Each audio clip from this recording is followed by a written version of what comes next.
are now tuned in to the Storm Tracker podcast.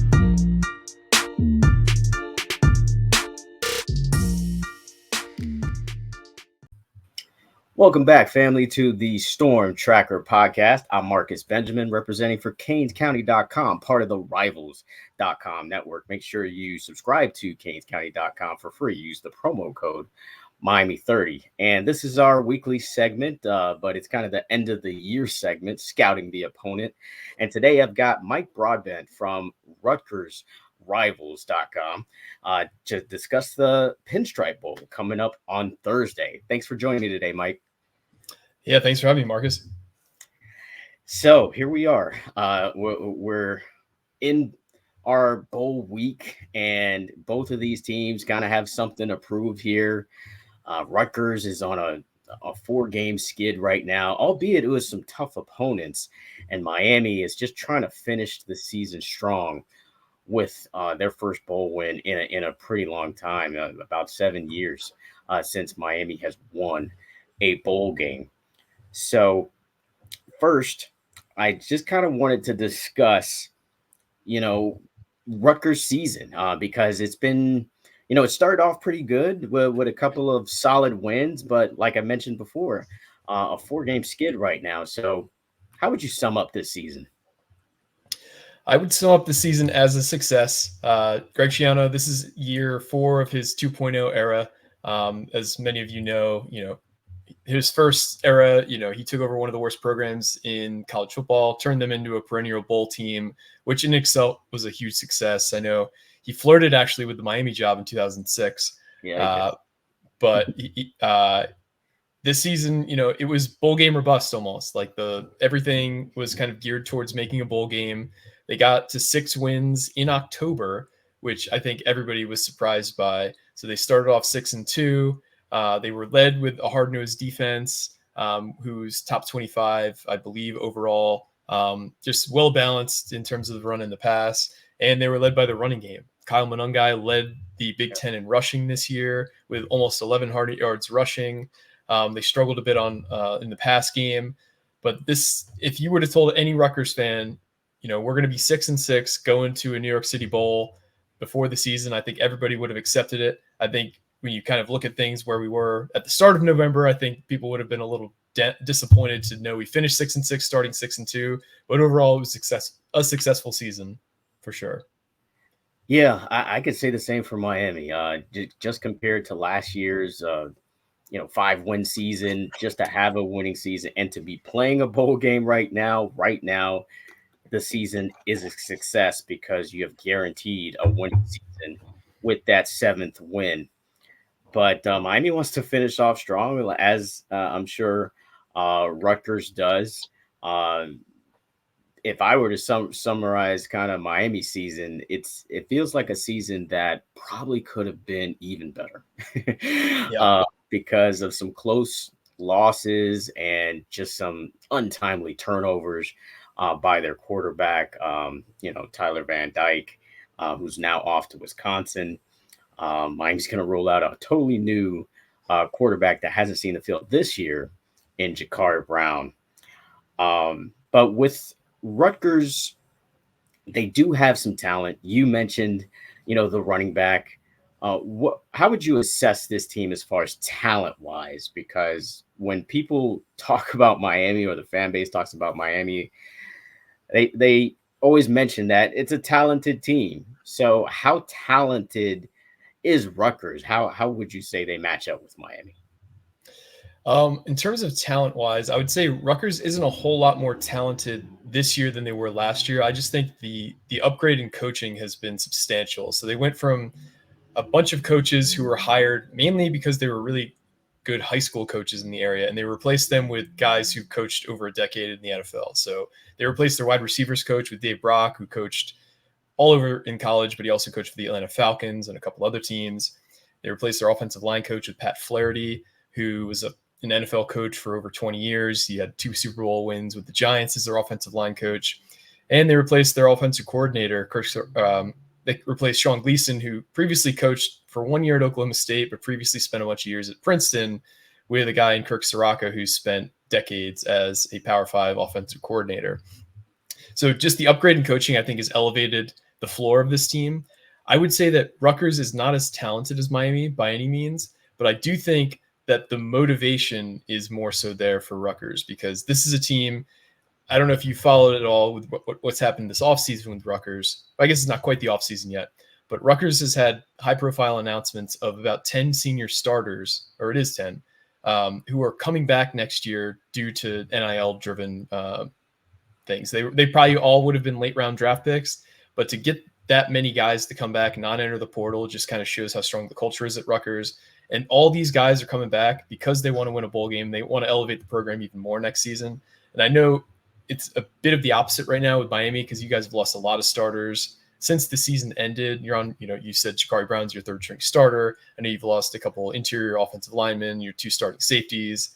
So it is a bit different in terms of the personnel, because Rutgers will have basically everyone and Miami won't have nearly everyone that they could have had. So I do think that talent-wise, they're probably at the closest they've been in a while because of your defections and because of all the guys Rutgers is not losing.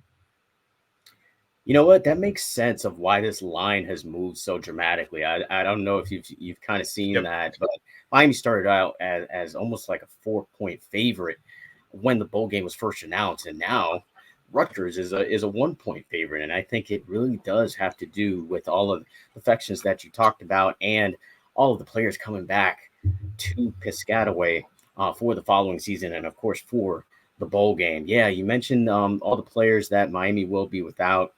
Don Chaney, running back, played a lot of games this season. He is in the transfer portal. They lose their number 1 wide receiver 1 in Colby Young. I believe he's going to Georgia. I'm not sure if that's been officially announced yet, but I know Georgia was the favorite. And then of course Tyler Van Dyke, going off to Wisconsin. The 2 safeties are now going off to the NFL. Their starting defensive tackle also off to the NFL, and Leonard Taylor could likely be a 1st or 2nd round pick.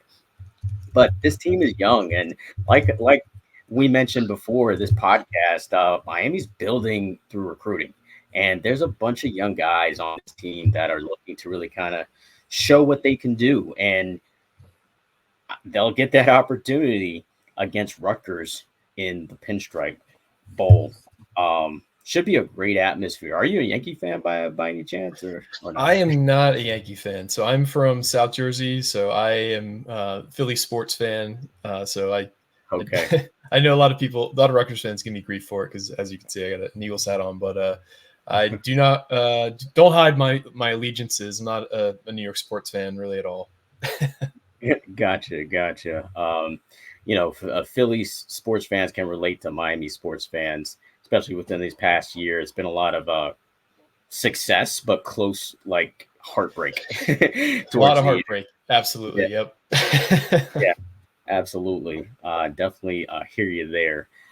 So let's talk more about this game, man. I've got one of the better games that Rutgers played this year against Indiana. Playing here, but what kind of offense should Miami expect on Thursday afternoon? So Rutgers' whole game plan this entire season, when they've had success, their game plan has been run. If they could run every single play, they would. Not like triple option stuff, but just the same 3 or 4 concepts. They want to just run the ball and make you stop them to force the pass, because Rutgers has had a lot of trouble at the quarterback position this year in terms of accuracy.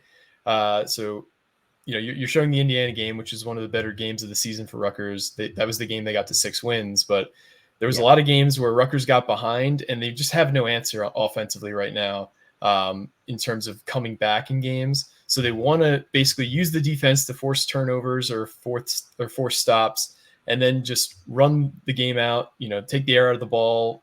I think one of the coaches who love the new clock rules most is Greg Schiano, because it can cut off, 5 to 10 offensive plays for the other team if he can hold the ball long enough. Like I said previously, Kyle Monangai led the Big Ten in rushing this year, and that's no surprise because we just basically rode him as our lead back. Gavin Wimsatt had another 500 yards rushing on his own and 9 touchdowns, I believe. So this is a game where if Rutgers has success early running the ball and can cause some stops early defensively. They're going to try and run the ball as much as possible. When they've fallen behind in games and they've had to throw is when they've really struggled, because Gavin Wimsatt just isn't there yet as a passer. So if Miami is able to have success in this game, it's primarily because they're able to stop the run and they're able to force Rutgers into third and longs, into passing situations where they're not really comfortable, operating the offense. So I would say if the offense Rutgers wants to run is basically, run on first down, get 4 yards, run on second down, get 3 yards, set up a third and short, and an easy to gain third down conversion, or just avoid third down at all. But they want to run the ball first and foremost, and second most and third most. I think that might be good news for Hurricanes fans, just because they've been pretty good at stopping the run this season. Just third down, is always tricky. And if there is a strength on this defense, I would say it would be stopping the run, especially with Francisco Mauanoa, the transfer from Washington State. He's been pretty outstanding, and he's one of those guys that announced that he's returning. So he's going to, of course, be in this game and show what he can do. And I'm sure Manunga and Mauanoa will have plenty of meetings on the field in the Bronx. But what about defensively? Obviously, like I said, I talked about Miami's going to roll out their third string quarterback out there who is an outstanding athlete. He's a 4-star out of Valdosta, Georgia, in Lowndes High School. He is just an outstanding athlete. A lot of people say he may be the fastest player on the team. So what kind of defense do you expect Greg Schiano and staff to roll out? I expect them to try and pressure Ja'Cory Brown as much as possible. Rutgers faced a few first-time quarterbacks this year.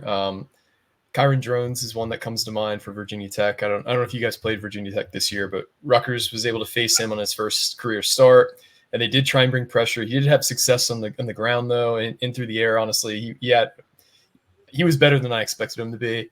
But if I'm Rutgers defensive coordinator, I'm trying to put pressure on him, even at the expense of maybe leaving a passing lane or passing window open.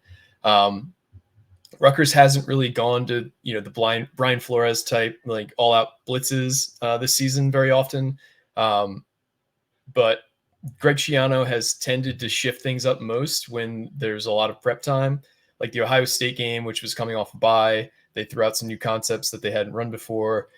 He's had success traditionally in bowl games. His last 5 bowl games in his first 1.0 era, he won each one.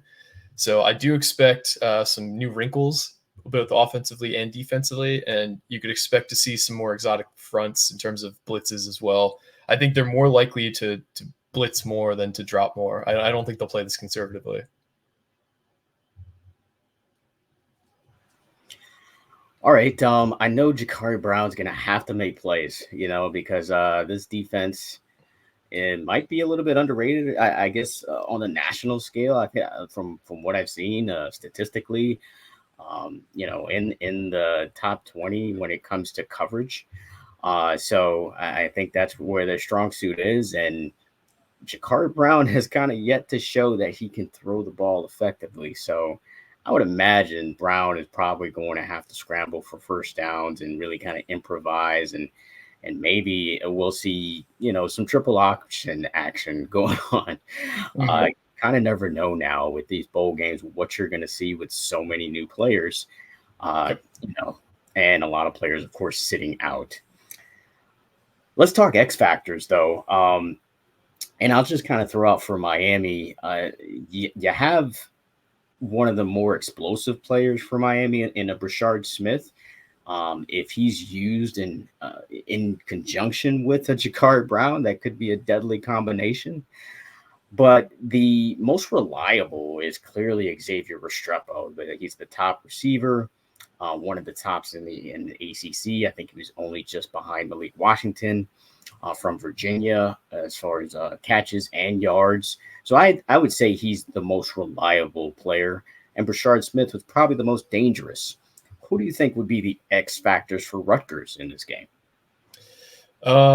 I'll give you a unit as an X factor. I think the Rutgers defensive line versus the Miami offensive line will be a great matchup. Rutgers has a really solid defensive line filled with upperclassmen who are all going to be eligible to play in this game, versus a Miami line who I know has a lot of accolades, but has lost quite a few of their starters, at least 2 starters from the season into this bowl game.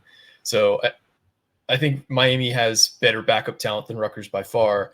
But I do think that this matchup will be key in terms of if Rutgers can generate pressure consistently with 4 against this Miami offensive line. I do think that'll be the X factor in the game. If they can't, and Ja'Carri Brown can kind of sit around and just wait for either the first or second read to open up, or to run, because he's a very good athlete. I've heard him compared to Vince Young. This is going to be a long game for Rutgers because Rutgers traditionally has struggled against mobile quarterbacks.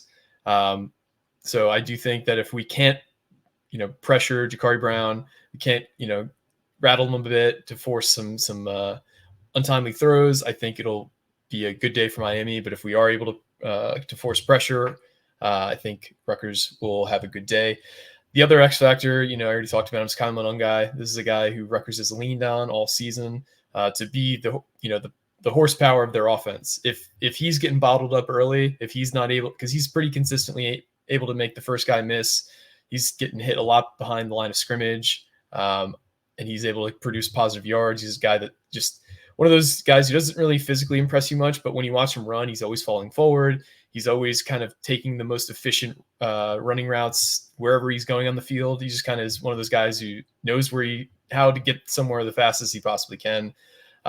If he's not able to produce early, I am a little worried about this game. So those are probably my 2 X factors: Rutgers defensive line, and Kyle Monungai. Awesome stuff from Mike Broadbent, covering Rutgers here for Rivals.com. So let's get to the outcome of this game. Like we mentioned earlier, this line has moved a whole 5 points, which I think is a lot to move. In a couple of weeks here.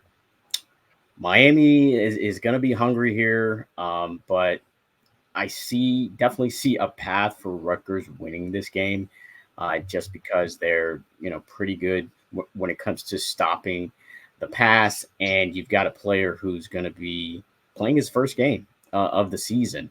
Although I've heard some good things about him in practice this week, but kind of hear that from every player, right? Every player looks kind of good in practice. Yep. But if you had to make a prediction, Mike, on how this game turns out, what would you say and why?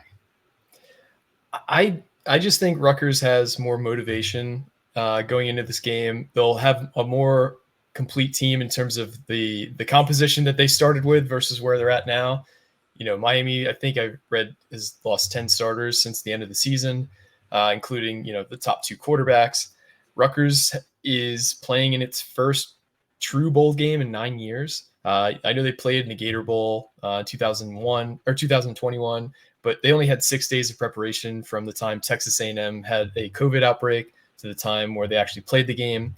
And so that really was that's not a true bowl experience. They basically got to the bowl and were obliterated by Wake Forest. But I think this is a game that the entire program knows how important it is to win. They have the whole team coming back. I just see this as a game Rutgers finds a way to win. It's, we're playing in the Northeast. Rutgers could basically sleep in their own beds if they wanted to, their whole team, and then roll out to play this game on a Thursday afternoon. I don't know how motivated Miami will be to play in this game. So I think Rutgers wins. I don't think it'll be a particularly high-scoring game. If I had to put a prediction as to a score, I would say something like 24-17 Rutgers. And like you said, the line has moved significantly, and I'm not surprised by that. I don't think Rutgers is a more talented team than Miami, but I do think that Rutgers will come into this game kind of treating it like they would treat a Super Bowl, whereas Miami might kind of sleepwalk through it more so. And this is not me being scientific by any means, but just from kind of, who's still on the team for Miami. The expectations you guys had coming into the season were pretty high, and Rutgers was just kind of hoping to get to this point. So this is more of a culmination point. Whereas for Miami, I feel like it's more of, a consolation prize, if that makes sense. Yeah, it does. And when you look at Miami's history in bowl games, it's really not the best. I mean, they usually don't come out motivated for bowl games. Like we discussed before this podcast, I think expectations are maybe a little bit unrealistic for fans, and I think that maybe permeates to the team.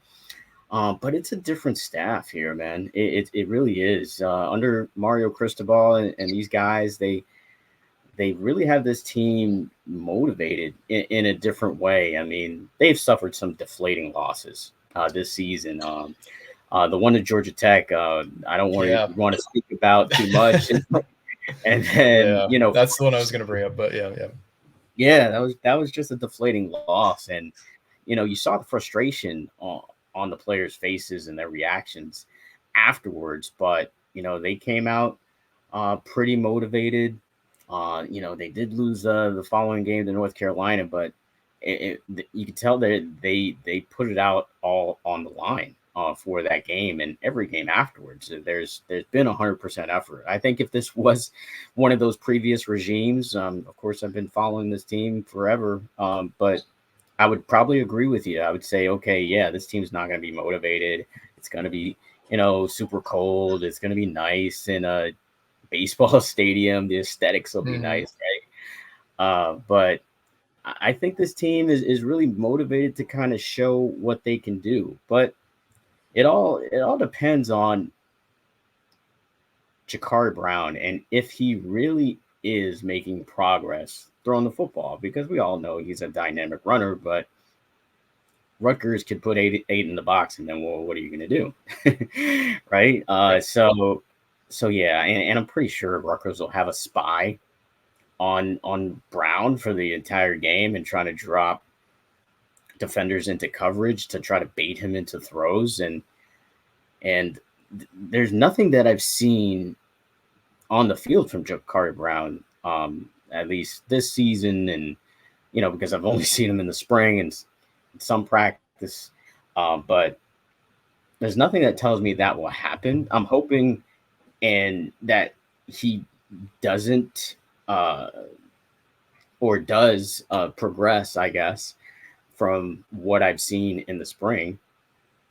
But it's hard to tell. It's hard to tell, man. And I think that's why this spread is basically pick 'em at this point. And since you picked Rutgers, I'll just pick Miami just for the sake of picking them. Do I 100% believe it? No. Would I wager it? No, I would not. But but yeah, I would say Miami wins by a point, but because I think this is going to be a close game. I could see it, maybe getting out of hand the other way to Rutgers, because they've got so many guys coming back with, I would say, probably more experience than Miami. But yeah, you never know, and this is it's going to be a real culture defining game for Miami, and Miami's been kind of all about culture, or Cristobal staff has been all about just kind of infusing a new culture down here in Miami. So we'll see what happens on Thursday afternoon. But it should be a nice chess match, though, for sure, between the old buddies of Mario Cristobal and Greg Schiano. Yeah, I know that Mario was Greg's first offensive line coach when he was at Rutgers. They worked together. I believe Mario was a GA down at Miami when Greg was there as the DC. So they go back a long time. So it'll be interesting to see, because they know each other well. They actually have a similar coaching philosophy. I know both are pretty conservative. They hate turnovers. They want to kind of establish themselves, the hard-nosed, gritty kind of identity for each team. So I think it'll be kind of a matchup of two very similar, at least teams that want to act similar. I don't know how hard-nosed or gritty Miami is, because I haven't seen a ton of their games, but yeah, they both want to play the same style of game ultimately. Yeah, I'm sure we'll see that type of game on Thursday afternoon. That's a 2:15 kick from the Bronx, New York Yankee Stadium. That is Mike Broadbent, ladies and gentlemen, representing for the Night Report, part of the Rivals.com network for Rutgers. That's going to wrap it up for the Storm Tracker podcast, Scouting the Opponent. Make sure you subscribe to this YouTube channel live from Canes County, and also subscribe to this podcast on all platforms, the Storm Tracker podcast. Until the next episode.